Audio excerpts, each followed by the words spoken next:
Tere! Siit Pernova skatepargist leidsime Roomet Sääliku. Miks sa valisid just tõukeratta?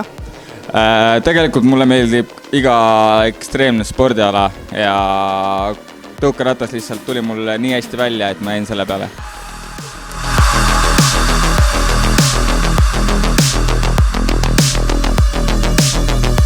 Mis on sulle selle ala juures oluline?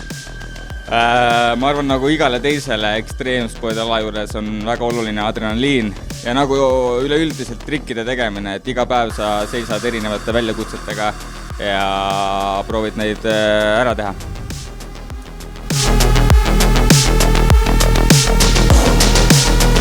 Kas proovisid ennem ka teisi ekstreemspordialasid?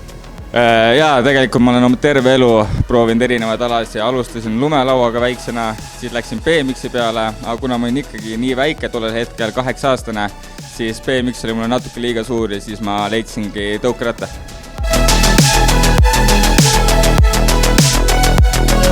Kui vanad sa alustasid? BMX-iga alustasin 8-aastaselt ja tõukeratta võtsin üles 11-aastaselt. Mis on seeni sinu suurimad saavutused? Neid mõni on.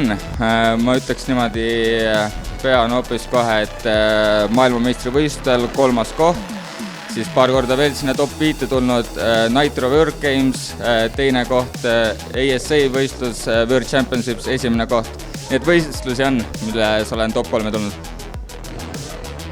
Kuhu sa tahad veel sellel alal jõuda? Igale poole, üle maailma. Sellepärast, et igas maailma erinevas kohas on erinevad skatepargid, erinevad obstaklid ja sa leiad alati uusi võimalusi oma trikke teha.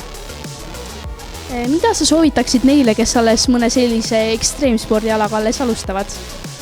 Palju julgust ja julgus ongi põhiline asi ekstreemspordialal.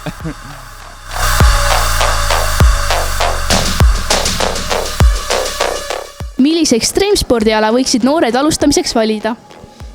Ma arvan, et kõige parem alustamiseks on kindlasti tõukeratas. Nagu mina ei saanud BMX-iga alguses hakkama, siis ma olin liiga väike selleks, siis tõukerattaid tehakse igas erinevas mõõdus ja on hea valida endale sobiv suurus. Ja siis kindlasti minna kuskile treeneri alla, kes teeb sulle skatepargi selgeks ja kuidas üldse sõita.